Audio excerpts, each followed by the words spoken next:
Hello everyone, I am Anita. आप देख रहे हैं एलपी केमिस्ट्री। इसके पहले हम लोग ने first order and second order और जीरो आर्डर भी पढ़ चुके हैं। पूरा इंटीग्रेटेड फार्मूला और हाफ लाइफ भी निकाले हैं। लेकिन ये एक आता है radioactive decay as a first order phenomena. मतलब कि ये कह रहा है कि रेडियो एक्टिव डीके जो होता है वो फर्स्ट आर्डर के जो भी कार्य होते हैं फर्स्ट आर्डर में उसी को फॉलो करता है, उसी के तरीके बिहेव करता है। तो इसमें ऐसा क्यों कह रहा है कि ये radioactive decay first order पे डिपेंड, मतलब फर्स्ट आर्डर की तरीके ही काम करता है। होता ये है कि मतलब रेडियो एक्टिव जो होते हैं, रेडियो एक्टिव एलिमेंट कई हैं, जैसे यूरेनियम हो गया और रेडियम, ऐसे कई होते हैं, वो अनस्टेबल होते हैं। जो रेडियो एक्टिव एलिमेंट होते हैं वो अनस्टेबल फॉर्म में एग्जिस्ट करते हैं और स्टेबल होने के लिए वो अनस्टेबल से स्टेबल में जाते रहते हैं। जितने भी रेडियो एक्टिव एलिमेंट हैं अनस्टेबल से स्टेबल में जाने के लिए जब जाते हैं तो उनका फिजन होता है, मतलब वो टूटता है। तो जब टूटता है, टूटने में कई सारे पार्टिकल उत्पन्न होते हैं, कई सारे पार्टिकल उत्पन्न होते हैं, जैसे कि अल्फ़ा हो गया, बीटा, गामा, ये सब निकलते हैं जो कि हार्मफुल भी हैं। तो ये सब निकलने में जब निकलता है, ब्रेक होता है, ये निकलता है, तो ये तो होता ही है। लेकिन इसमें ये इस वजह से है कि जो ये जैसे कोई रेडियो एक्टिव एलिमेंट है वो कितने दिन से है और कितनी बार वो, मतलब जब से काफ़ी दिन से जब से रहता है वो, तब से वो अपने अनस्टेबल से स्टेबल फॉर्म में जाता रहता है। तो कितने दिन का हो गया रहता है रेडियो एक्टिव एलिमेंट, किसी एलिमेंट का, जैसे कि यूरेनियम के यदि हम लोग निकालें तो यूरेनियम का पता लगाया जाए कि वो कितने दिन से है, तो उसको निकालेंगे कैसे कि जितने दिन से है वो और आज तक का, ये तो फुल टाइम हो गया। लेकिन इसका अगर हाफ लाइफ निकालेंगे, वो जो फर्स्ट आर्डर में हाफ लाइफ और कंप्लीट रिएक्शन का फुल टाइम निकाला जाता है, इसमें जो फार्मूला यूज होता है फर्स्ट आर्डर में, वही फार्मूला रेडियो एक्टिव डीके का जब कंप्लीट रिएक्शन और फिर हाफ लाइफ निकाला जाता है किसी रेडियो एक्टिव डीके का, तो वही फार्मूला सेम ही दोनों में यूज होता है। जैसे इसमें रहता है, जैसे इसमें है हमारा के इक्वल टू फर्स्ट आर्डर का जो रिएक्शन, हमारा फर्स्ट आर्डर रिएक्शन का फार्मूला जो रहता है वो है के इक्वल टू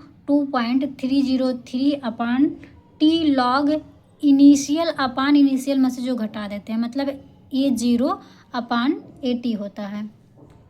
तो वैसे इसमें भी रहता है, केवल इसमें चेंज हो जाता है, इसमें ए यूज किया जाता है फर्स्ट आर्डर में और इसमें एन ये वर्ड यूज किया जाता है। हम पहले इसको देखते हैं, इसी में भी समझ आएगा। ये जो थ्योरी है इसमें क्या कह रहा है, ये है क्या, रेडियो एक्टिव में क्या क्या चीज़ें होते हैं वो हमने यहाँ पे लिखा है। ये है radio active substance emit alpha, beta and gamma particle. क्या कह रहा है कि रेडियो एक्टिव जो सब्सटेंस होते हैं जब इमिट करते हैं, इमिट मतलब प्रकीर्णन, अपने आप से निकालते हैं, जो जब वो टूटते हैं तो उसमें से जो भी प्रकीर्णन होता है, वो कौन कौन सा प्रकीर्णन होता है, जब टूटेंगे तो अल्फ़ा, बीटा एंड गामा का प्रकीर्णन होता है। इसके बाद radio active element nuclei of N unstable atom. जो रेडियो एक्टिव एलिमेंट होते हैं सारे, वो न्यूक्लियाई अनस्टेबल में होते हैं। अभी हमने बताया कि जितने भी रेडियो एक्टिव एलिमेंट होते हैं वो अनस्टेबल होते हैं, और कोई भी केमिस्ट्री में कहीं भी रहता है, जो कहीं पे भी रहता है कि जो अनस्टेबल होते हैं वो स्टेबल फॉर्म में होना चाहते हैं। चाहे ह्यूमन लाइफ में ही देख लीजिए, अगर किसके पास अगर मतलब जितना रहता है, जितना भी कोई कमाता है, कोई भी जॉब रहता है, वो उससे और बेटर ही करना चाहता है। बेटर करने का मतलब कि वो और ज़्यादा स्टेबल होना चाहता है। वही चीज़ इसमें रहता है, उतना नहीं रहता है, ये अनस्टेबल रहते हैं जो रेडियो एक्टिव सब्सटेंस होते हैं। अनस्टेबल होने से वो स्टेबल फॉर्म में जाते हैं। स्टेबल फॉर्म में जब जाते हैं तो उसमें से अल्फ़ा, बीटा और गामा पार्टिकल निकलता है, ये चेहरा। और क्या है तब, and loss energy when emitting addition as, sorry addition नहीं है, emitting radiation as alpha beta and gamma rays. मतलब कि और क्या होता है, जब ये रेडियो एक्टिव एलिमेंट जो होते हैं,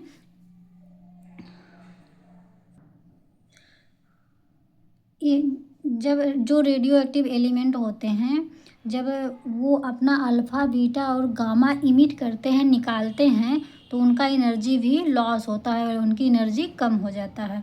फिर उसके बाद क्या है, लॉस हो जाता है।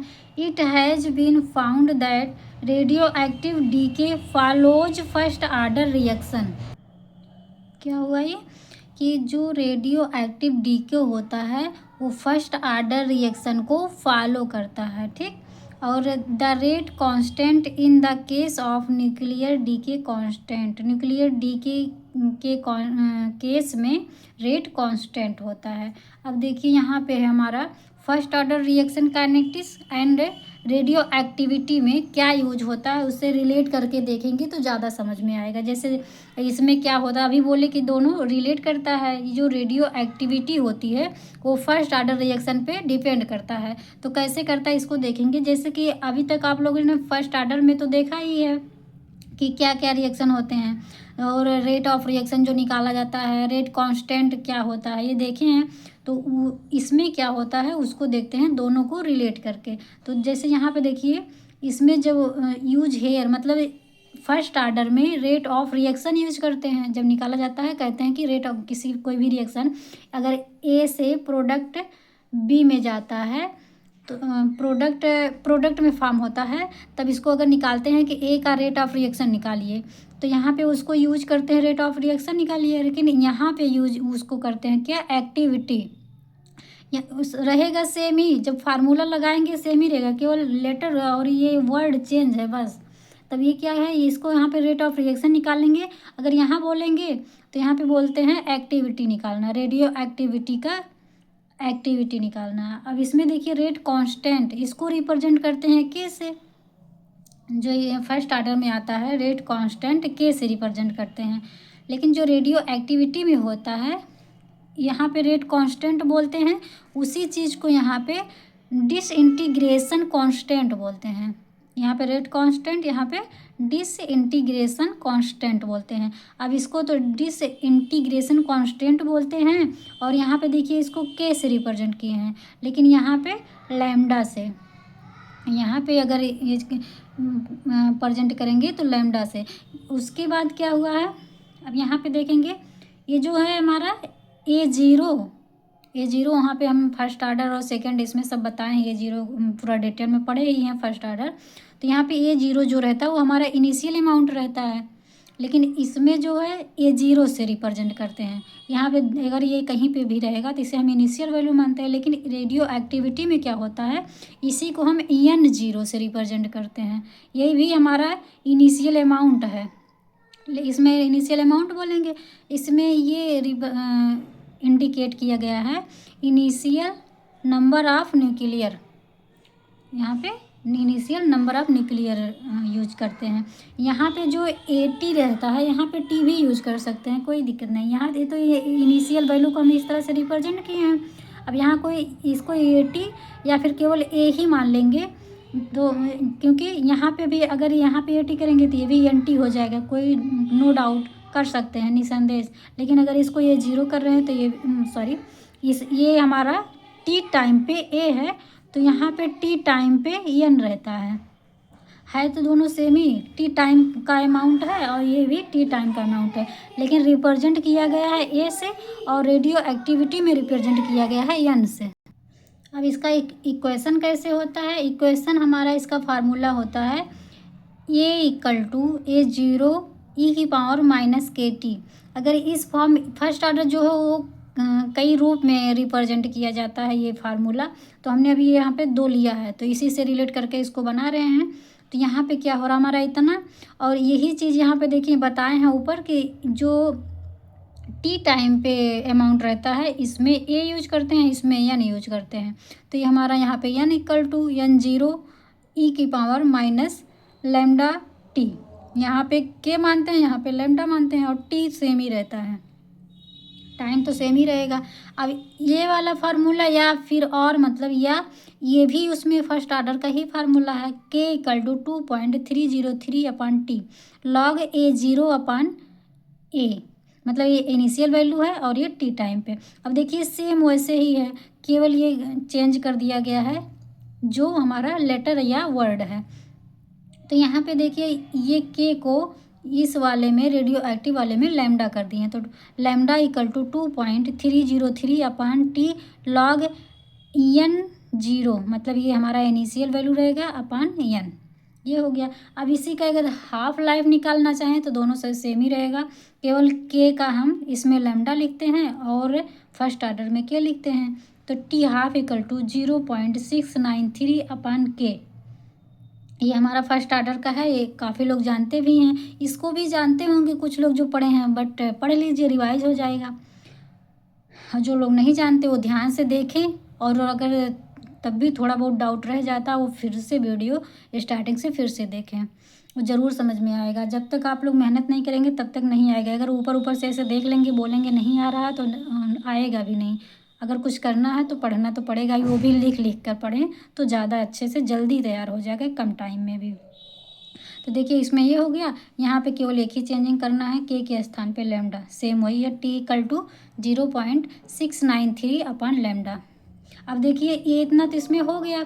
अब कहीं पे अगर पूछ रहा है तो आपको तो इस तरह से लिखना ही है, लेकिन अगर आपको इसमें से क्वेश्चन आ गया रेडियो एक्टिविटी का और आपको ये वाला फार्मूला नहीं पता है, आप इसी पे रख देंगे तब भी आ जाएगा।